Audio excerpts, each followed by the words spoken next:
Sean Manaea had a great start in Syracuse, providing a glimmer of hope while the Mets continue to lose every single day.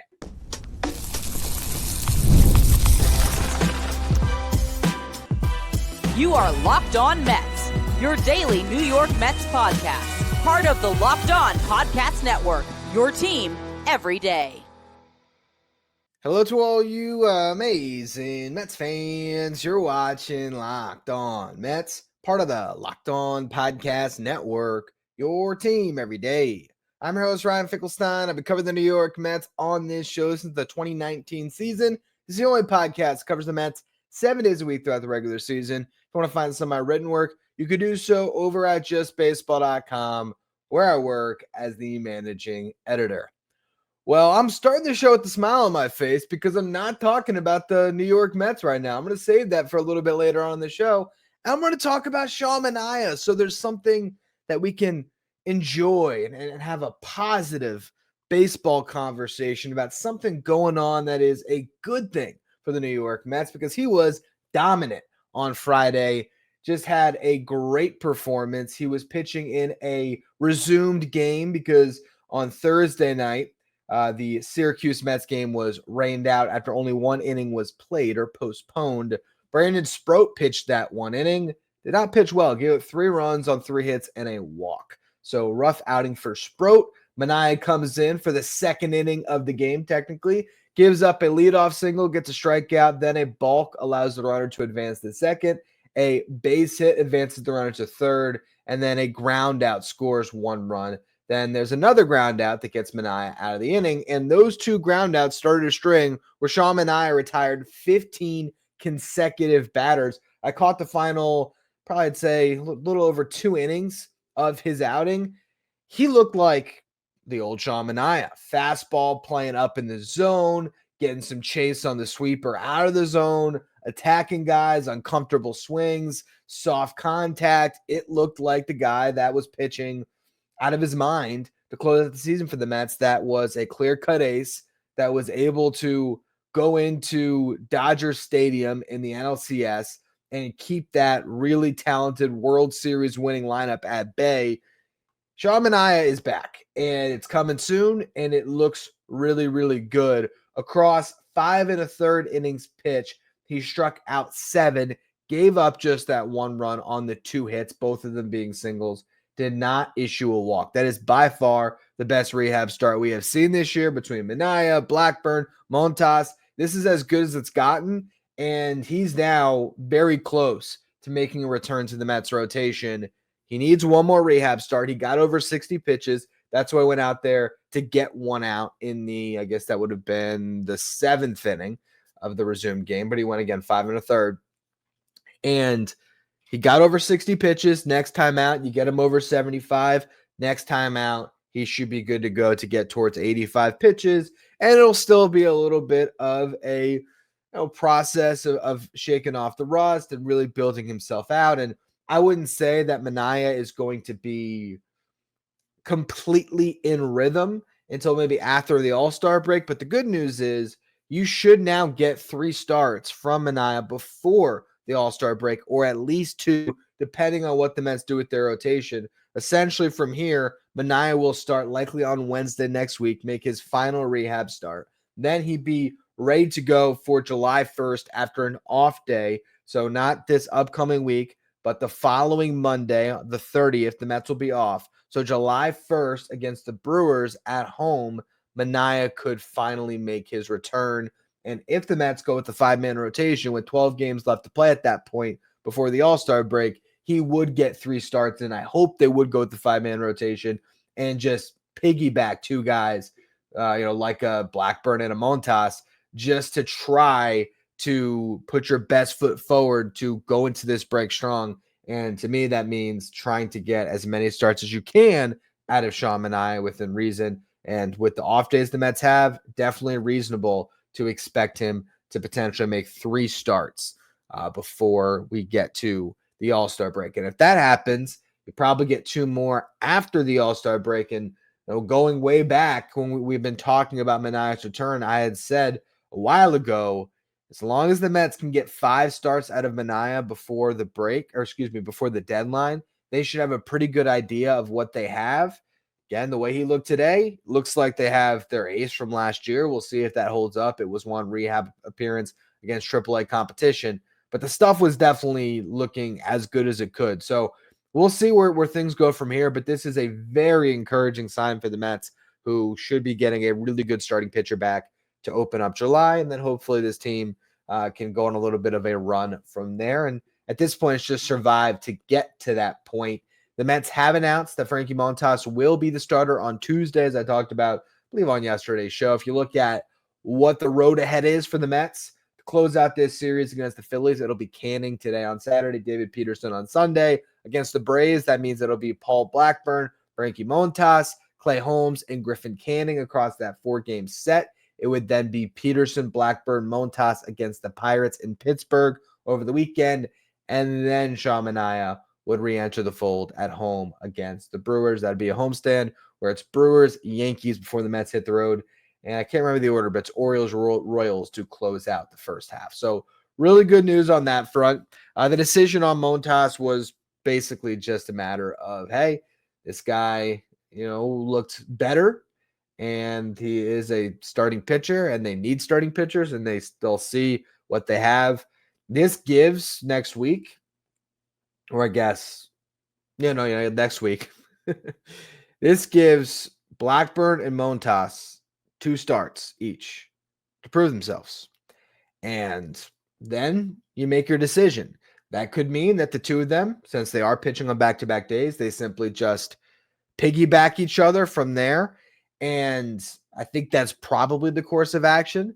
Who gets the official start, we'd see. My assumption would be, once you get to that point, maybe Montas, and then Blackburn would piggyback the way we were seeing, although he certainly didn't pitch well in those outings prior to getting put back in the rotation. But, I mean, that's just the reality of his spot in this roster, and that's why at some point Blackburn could be a casualty that gets traded or cut. But for now, that's the latest with this rotation. Mark Vientos did have a bases-clearing double, driving in 3 to support Manaea on Friday. And if all goes well, and it seems like it is trending in that direction with his health, he will check in with the big league staff on Monday when the Mets are home against the Braves, and he will likely return to the lineup on Monday. So good news on Vientos as well.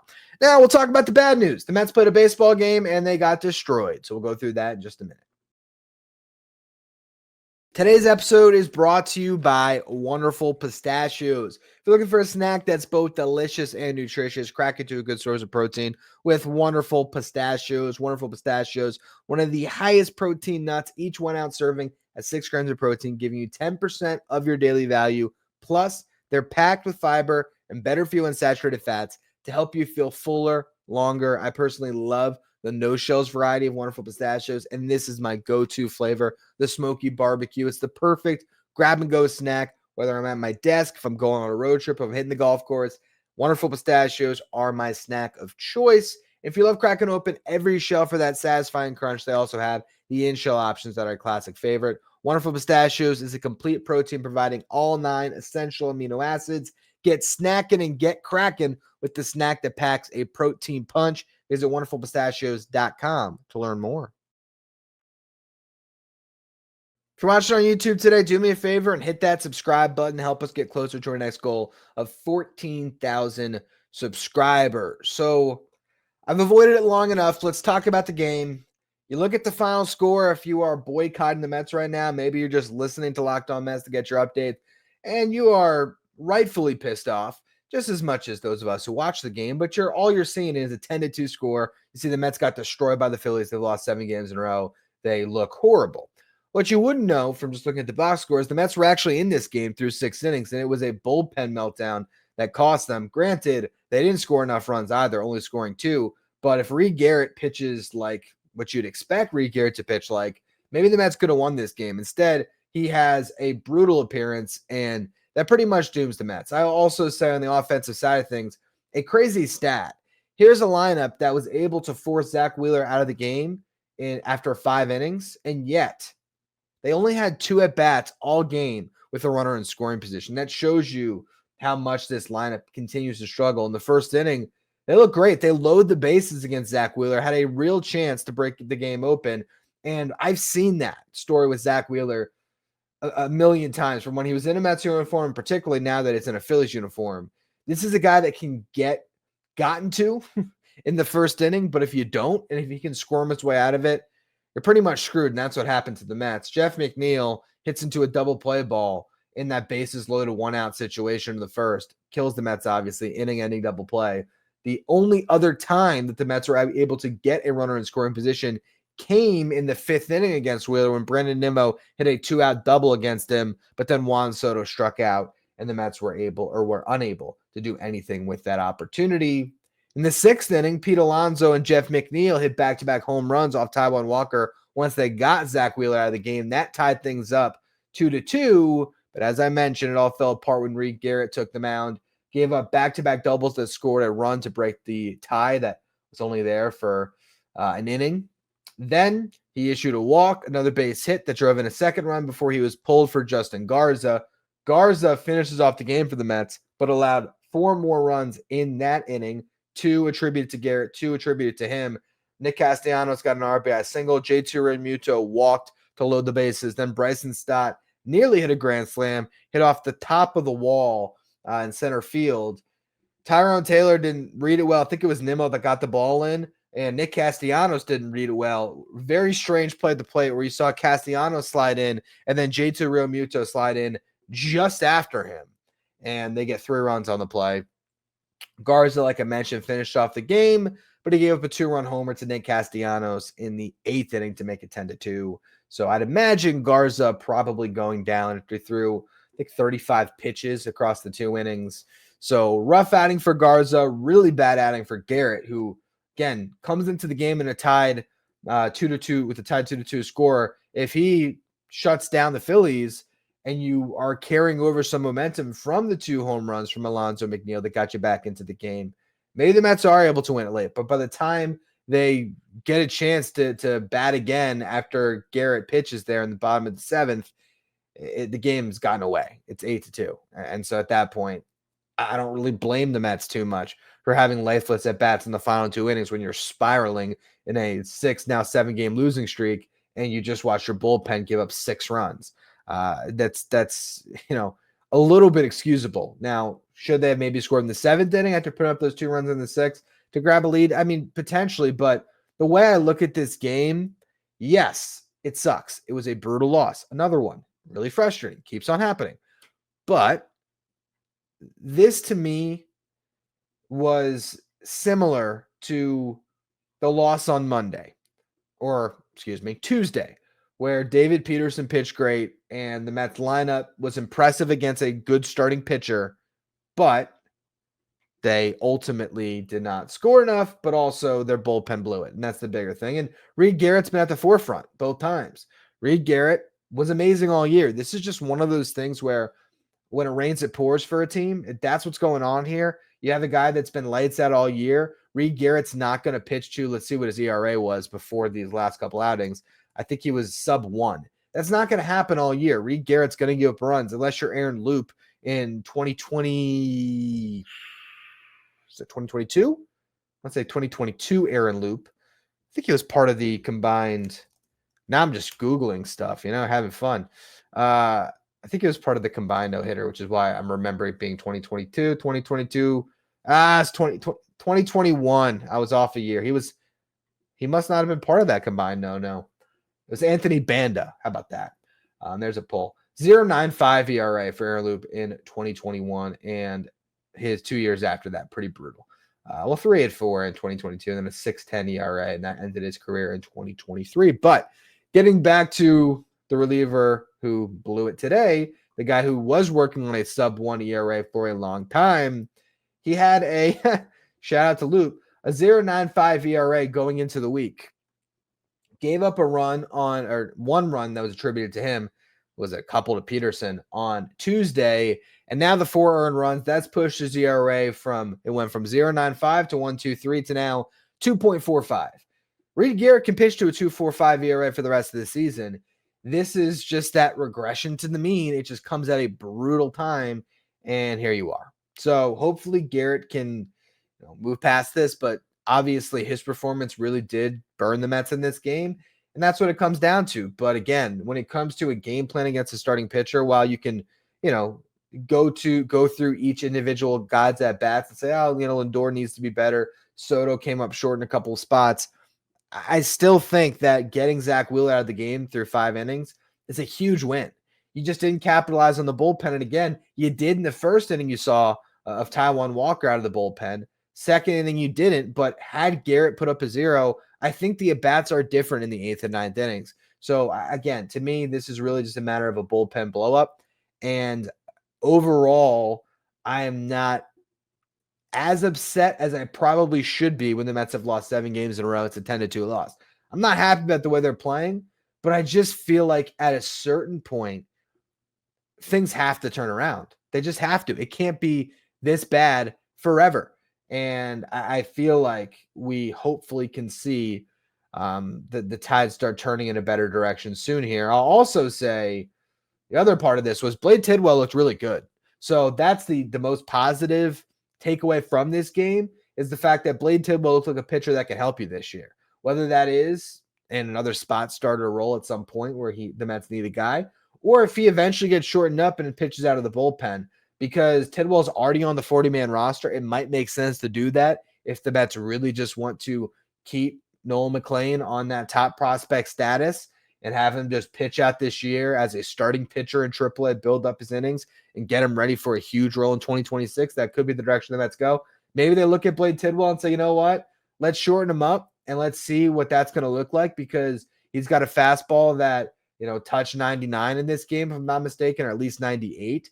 And, if he was pitching out of the bullpen, throwing 1 to 2 inning spurts, he might get that fastball up over 100 again, because he has touched that in the past. He averaged 96 on his fastball, had really good command of the pitch in this game. That's what that's what was my biggest takeaway from his particular outing, was just how live that fastball looked and how in command he was of that pitch. He threw his fastball 31 times. It was called for a strike 10 times.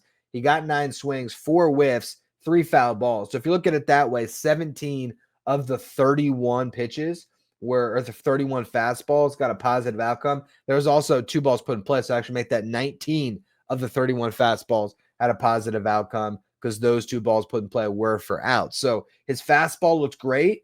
The sweeper and the slider, he was getting some chase outside of the zone. I think you're seeing a guy that might just be a decent starting pitcher one day, but even if not, there's such a high upside for him if they ever decide to put him in the bullpen. And again, that could be this season where you just decide, all right, go fastball sweeper out of the pen and see what it looks like for a little bit. And it might look like a really nasty reliever if the Mets need one. He put up 3 zeros to start off the game. And I told you on the show yesterday, I said, if the Mets get 10 outs from Blade Tidwell, it's a win. He gave them 11 outs. He got through the first 3 innings without giving up a run, a 1-2-3 first, which is so huge when you have a guy who doesn't have a lot of big league experience. To have a clean first inning, that's just a huge mental hurdle to get over. Then he worked around a 2-out single and a walk in the second inning, got a big strikeout with some runners on base to get out of that one. Third inning, gave up a leadoff single, got a double play ball. He walks Kyle Schwarber. Schwarber steals second, so he's got a pitch with a runner in scoring position, but he strikes at Alec Boehm to get out of that inning. And then in the 4th, he gave up a single, picked up his 4th strikeout of the day, gave up another single before issuing a walk to load the bases.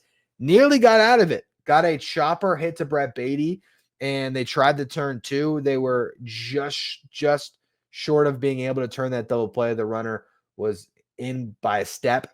If that ball wasn't chopped so hard into the ground where it had so much hang time to get to Beatty, they probably do turn 2, and he's able to get out of the inning and get through 4. Instead, Jose Castillo comes on to face the lefty. I think we've seen this story before, where Castillo comes on to face the lefty, gets, either he walks the lefty or gives up a hit, and then he gets the righty out. That's what happened here. So another run was attributed to Tidwell on the inherited run given up by Castillo, but then Castillo got out of the inning, and that closed the book on Tidwell. Again, 3 2/3, got 11 outs, struck out 4. When he walked a couple, gave up a couple hits, but overall, a good game from Blade Tidwell, who will now go down to the minor leagues. But with all of this said, to close out the show, I'm going to surprise you all with this final segment. I'm going to tell you why the Mets are going to win this series. Today's episode is brought to you by FanDuel. The NBA Finals are in full swing and on their way to a Game 7. Every night has delivered highlight-worthy performances, major momentum shifts, and can't-miss moments. Whether it's a game-winning shot or a breakout player, there's never been a better time to get in on the action. FanDuel makes it easy to stay in the game before tip-off and live with player props, performance trends, and same-game parlays. Fans have more ways than ever to play smart and win big. And it's not just your NBA action. You got your baseball action going on right now as well, where you can place a bet. Let's just say you believe that Juan Soto is going to homer off of Mick Abel on Saturday. Why don't you take that in a same-game parlay with the Mets to win? What are the odds of the Mets winning these days? Probably pretty long shots. They're probably long shots to win anything. But no, for real, you can take Soto with the Mets winning in a same-game parlay to boost your odds. And if both things happen, you are going to win big. And if you're new to FanDuel, it's the perfect time to sign up. Head to FanDuel.com, place your first $5 bet, and if it wins, you're going to get $200 in bonus bets. Make every moment more with FanDuel, the official sports betting partner of the NBA. If you're an everyday listener of the show, make sure you become a Locked On Mets insider. This is our texting service where you get updates from me anytime news breaks in the Mets. You can ask me questions anytime, take part in our Locked On Mets sign photo giveaways, and get a live graphic sent to your phone each day so you know the starting lineup without ever having to go on social media. If you want to be a Locked On Mets insider, find a link in the episode description. Go to subtext.com/LockedOnMets. Speaking of our Locked On Mets insiders, I got a little tidbit today that I want to share with you all. This came after my show yesterday where I talked about how other great teams in the past probably have had long losing streaks in any given season. And I brought up the 2001 Seattle Mariners, and I did a quick search to see if they had a 7-game losing streak on their resume, because that's the team that won, I believe it was 116 games to set the record for most wins in a season. They had not lost 7. They had lost 4. So my point did not go over as well as I was hoping it would, and I didn't have time to dig up some other examples, but one of the Locked On Mets insiders did. So he gave me 4 examples. 2006, the Cardinals lost 8 of 9 in late June, and they lost 7 straight in September. 2006 Cardinals, we don't like them very much, do we? Worst record ever for a champion, 83-78, because, Carlos Beltran didn't swing. I hate saying it that way, but that's how it's going to trigger the memory for all of you. People forget Carlos Beltran was amazing in the NLCS. I always like to say it whenever that strikeout gets brought up, that Beltran was great in that series. Why doesn't Aaron Heilman ever get the blame? He should. But regardless, 2012, the Dodgers went to the World Series, but they also lost 7 of 9 in early May and 9 of 12 in late July. Speaking of the Giants, who won that World Series in 2012, they won again in 2014, but they lost 19 of 25 from June 9th to July 1st. And then, of course, won the World Series. 2021, the Braves lost 11 of 17 from June 15th to July 4th, and then they won the World Series. So even the best teams, even world champion teams, can go through rough stretches, and the Mets are certainly in that boat right now, but that does not mean that they are sunk. The season started over tonight on Friday night because the Mets and the Phillies were tied, and they're still the 2 teams that are the favorites in this division. They had an identical record, so this was ground zero. This is where the season began once again for this NL East race, and 1 loss does not mean this team is sunk. And the other team that's in this division that just swept the Mets, the Braves, they lost to the Marlins because, of course, they did. As I told you all week, the Braves, good at home, bad on the road, played in Miami and lost the game 6-2. They also didn't have Spencer Schwellenbach, Chris Sale, or Spencer Strider on the mound. It was rookie, I don't even know how to pronounce his name, Didier Fuentes, who gave up 4 runs, and then Aaron Bummer gave up 2, and they lost. But regardless, season started new on Friday night. Yes, the Mets lost 1 game, but it was a game that they were in until a blow-up by the bullpen in the 7th inning. And now, after going up against some really tough Rays pitching, and then those 3 pitchers, Schwellenbach, Sale, Strider, Wheeler now, all of a sudden, after facing all of that great starting pitching, the Mets get a rookie starter on Saturday. Now, in the past, I would say, rookie starter, I'm always scared of that for the Mets. Not in this instance. I feel like this lineup is so due, and they're going to get more mistakes from a Nick Abel than a Zach Wheeler. Hopefully this lineup takes advantage. It's a bandbox. We saw Pete Alonso, Jeff McNeil go yard back-to-back. That's what you got to see. And Nick Abel is due for a bad start. He's got a 2.12 ERA in his big league career so far. He's a good pitching prospect, but I think he's due for a clunker. His first start came against the Pirates, a spot start, went 6 scoreless on 5 hits, did not walk a batter, struck out 9. His 3 starts in June have not been nearly as dominant. He returned, gave up 1 earned run in 5 1/3 innings pitch. Next start allowed 3 runs on 6 hits, 3 walks, struck out 3 in 4 innings against the Cubs. So to me, I look at the Cubs lineup and I say, all right, can the Mets replicate that? The Cubs obviously have been a better hitting team than the Mets this year, but it's a veteran lineup. So we'll see. Mets can do what the Cubs did. You knock Abel out of the game through 4 innings. You score, maybe even it's more than the 3 runs. Get yourself on a good note, and then you can roll from there. Abel's most recent start came against the Marlins, 5 innings pitch, allowed 1 earned run. Now, like I said, the roadmap for the Mets, beat up Nick Abel, and Griffin Canning has to deliver for this Mets team, but I think he's going to take on that onus of being the stopper. He's a veteran. I hope Canning can come through, get the job done. And then your bullpen, despite having to pitch, having to cover some innings from some bad starters this week, they're still relatively well rested. Huascar Brazaban should be completely good to go. Ryan Stanek hasn't pitched in a while. Edwin Diaz, fully rested. So hopefully you have the options outside of Blackburn to close out a game, also outside of Budo, who don't think I mentioned him in the last segment, but Budo, one guy that pitched outstanding in the game on Friday night, faced 6 batters, tied them all, got 3 strikeouts. So Budo all of a sudden is pitching like the second best arm in this bullpen behind Diaz, funny enough. So good to see that. But that's why I believe the Mets are going to win this series, because I think they're going to win Saturday night. And if they win Saturday, is it Saturday night or we got a day game? It is Saturday night. If they win tonight, as you're all listening to this, tomorrow you got David Peterson going on the mound, and I think Peterson will win a rubber match. So the reason why I think the Mets are going to win this series, for one, they're due, but 2, I think that they're going to find their way to snap this losing streak on Saturday, and then David Peterson is going to rise to the occasion.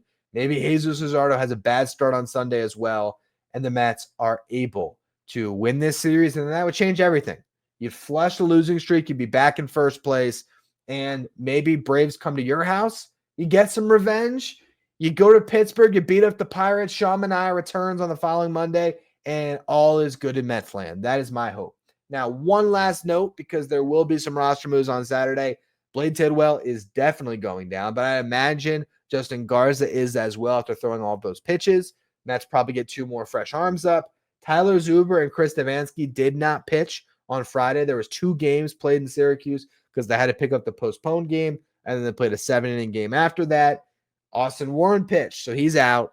And when you come to your 40-man roster options, now that you have Daniel Nunez back, who's also a fresh arm, by the way, your options are Tyler Zuber and Chris Devanski. That's it.